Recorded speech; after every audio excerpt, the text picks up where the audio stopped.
बिस्मिल्लाहिर्रहमानिर्रहीम। अस्सलाम वालेकुम, वेलकम बैक। आज हम स्टार्ट करने जा रहे हैं मैट्रिक की बायोलॉजी क्लास 10th से। हमारा जो टॉपिक है होम्योस्टेसिस चैप्टर में से फंक्शनिंग ऑफ किडनी। हम देखेंगे कि फंक्शंस ऑफ किडनी कौन कौन से फंक्शंस परफॉर्म करती है। बेसिकली जो किडनी का फंक्शन होता है वो दो तरह का होता है। The first one is urine formation and the second one is blood filtration. Kidney एक तो आपके पास जो है यूरिन की फॉर्मेशन और दूसरा जो है ब्लड को भी फिल्टर करती है। अब हम देखते हैं कि यूरिन फॉर्मेशन और ब्लड फिल्ट्रेशन जो है ये किस तरह से होती है। बेसिकली इसकी फिल्ट्रेशन और यूरिन फॉर्मेशन जो है इसका फंक्शन वो 3 स्टेप्स में कंप्लीट होता है। अब हम देखते हैं कि जो सबसे पहला स्टेप है किडनी के फंक्शन का वो कौन सा है। The first step is pressure filtration. Blood enters glomerulus via renal artery and many arterioles. Basically जो ब्लड होता है आपके पास पूरी बॉडी से वो किडनीज के साथ जो आर्टरीज होती हैं, renal means related to kidneys, जो किडनीज में आर्टरीज प्रेजेंट होती हैं उसमें इंटर्स होता है, और आर्टेरियोल्स मीन्स आर्टरी से जो आगे ब्रांचेस निकलती हैं आर्टरीज की उसको आर्टेरियोल्स बोलते हैं। Pressure of blood is very high, so most of water, salts, glucose and urea flows out of glomerular capillaries. So उस टाइम जो ब्लड का प्रेशर होता है वो बहुत ज़्यादा हाई होता है, जिसकी वजह से जो आपके पास कंपाउंड्स हैं, कंपोनेंट्स हैं, जैसे कि वाटर हो गया, साल्ट्स हो गया, ग्लूकोज एंड यूरिया, वो आपके पास जो है ब्लड से आर्टरीज में जो ब्लड होता है वहाँ से ग्लोमेरुलर कैपिलरीज के अंदर फोर्स आउट हो जाता है। अभी हम देखेंगे कि ये ग्लोमेरुलर क्या चीज़ है। Material passes into the Bowman's capsule and now called glomerular filtrate. Glomerular capillaries जो है वो आपके पास बाउमेंस कैप्सूल के अंदर प्रेजेंट होती हैं। अब बाउमेंस कैप्सूल और ग्लोमेरुलर क्या चीज़ है, ये स्ट्रक्चर है हमारे पास नेफ्रॉन की। बेसिकली नेफ्रॉन की हम स्ट्रक्चर देखें, nephron basic functional and structural unit of kidney, उसके स्ट्रक्चर में जो सबसे पहले जो स्ट्रक्चर आती है वो बाउमेंस कैप्सूल, और उसके अंदर प्रेजेंट जो कैपिलरीज का नेटवर्क होता है उसको हम ग्लोमेरुलस कहते हैं। इसी वजह से इसको ग्लोमेरुलर कैपिलरीज भी बोलते हैं। इस शेप का एक capsule like cup like structure होता है जिसको बाउमेंस कैप्सूल भी बोलते हैं।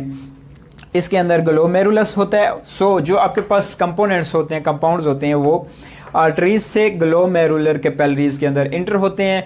उस टाइम जो ब्लड का प्रेशर होता है वो बहुत ज़्यादा हाई होता है। उस टाइम होता है क्या है कि ग्लोमेरुलर फिल्ट्रेट, और इस प्रोसेस को हम ग्लोमेरुलर फिल्ट्रेट भी बोलते हैं। उसकी वजह ये है कि ग्लोमेरुलस के अंदर ही जो है वो ब्लड फिल्टर हो जाता है। किस चीज़ से? आपके पास इन कंपाउंड्स की वजह से।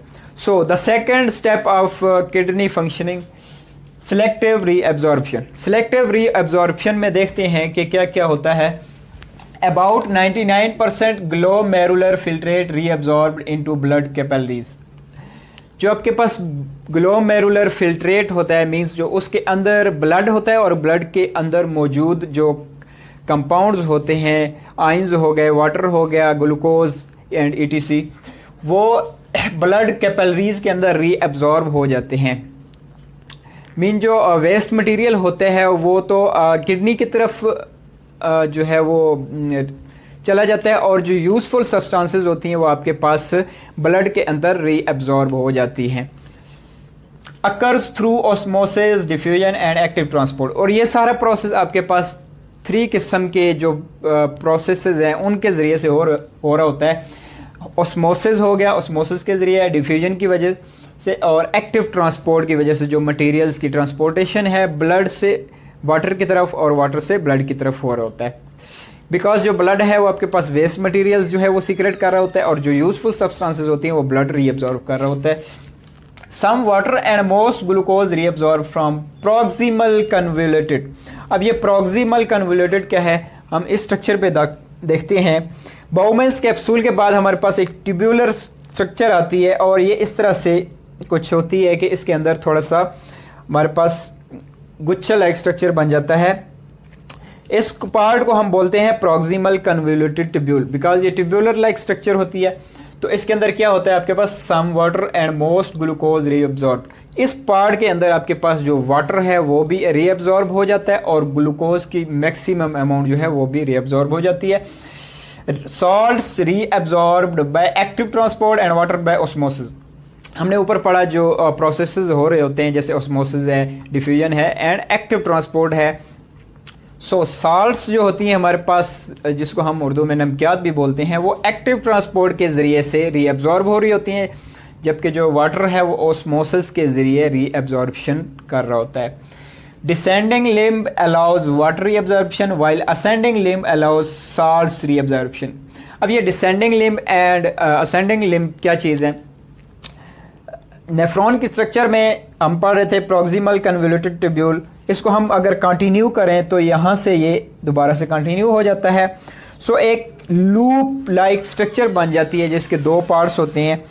इस लूप को हम लूप ऑफ हैनल भी बोलते हैं, जिसकी ये एक डिसेंडिंग लिम्ब होती है और एक असेंडिंग लिम्ब होती है। डिसेंडिंग मीन्स जो आपके पास मटेरियल्स हैं वो यहाँ पे डाउनवर्ड मूव कर रहे होते हैं और ये यहाँ से इस तरह मूवमेंट करके और इधर आपके पास अपवर्ड मूवमेंट करते हैं। सो इधर डिसेंड नीचे की तरफ मूव कर रहे होते हैं और ये आपके पास अपवर्ड मूव कर रहे होते हैं। सो जो वाटर है आपके पास वो डिसेंडिंग लिम्ब में जो है, लिम्ब भी कह सकते हैं, लूप भी कह सकते हैं, डिसेंडिंग लिम्ब में जो है वो रीअब्सॉर्ब होता है। मींस ये वाला जो पूरा पार्ट है इसके अंदर वाटर रीअब्सॉर्ब हो जाता है मैक्सिमम, और इस पार्ट में आपके पास जो साल्ट्स होती हैं वो रीअब्सॉर्ब होती हैं। सो सेकंड स्टेप यहाँ तक, और थर्ड स्टेप हम देखते हैं कि थर्ड स्टेप में क्या होता है। थर्ड इसका लास्ट स्टेप होता है। थर्ड स्टेप में आपके पास ट्यूब्यूलर सेक्रेशन। अब ट्यूब्यूलर सेक्रेशन का क्या मतलब है? जो ट्यूब्यूलर मीन्स जो ये पूरा एक नेटवर्क ट्यूब का चल रहा होता है, कंटिन्यूस होता है किडनीज के नेफ्रॉन के अंदर। और सेक्रेशन देखते हैं कि उसका क्या मतलब है। Different ions creatinine urea are secreted from blood into filtrate in renal tubule. Basically जो ब्लड होता है उसके अंदर वेस्ट मटेरियल्स होते हैं जिसमें वेस्ट आइंस हो गए, क्रेटिनाइन हो गया एंड यूरिया हो गया। ये टॉक्सिक भी होती हैं टू सम एन एक्सटेंट। सो इसीलिए ब्लड से ये किडनीज की तरफ फिल्टर हो जाती हैं और यहाँ पे ब्लड की फिल्ट्रेशन मैक्सिमम कंप्लीट हो जाती है। यहाँ पे ब्लड जो है वो फिल्टर हो जाता है। Are secreted from blood into filtrate in renal tubule.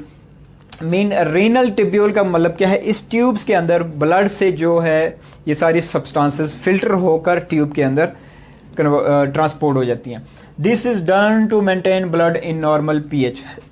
और ये सारा प्रोसेस इसलिए होता है ताकि जो ब्लड है आपका वो उसकी पीएच मेंटेन रहे, जो उसकी पीएच है वो बफर में मेंटेन रहे। बेसिकली ब्लड जो होता है वो बफर सॉल्यूशन होता है ना वो ज़्यादा एसिडिक होता है और ना ही ज़्यादा बेसिक होता है। इसीलिए ये सारे आइंस क्रेटिनाइन एंड यूरिया जो है वो एब्जॉर्ब हो जाते हैं और ब्लड जो है वो फिल्टर हो जाता है। After all steps filtrate present in renal tubules known as urine. हमने देखा यहाँ पे ब्लड फिल्टर भी हो गया, पहला इसका स्टेप मुकम्मल हो गया ब्लड फिल्ट्रेशन का। And urine formation. Urine formation क्या है?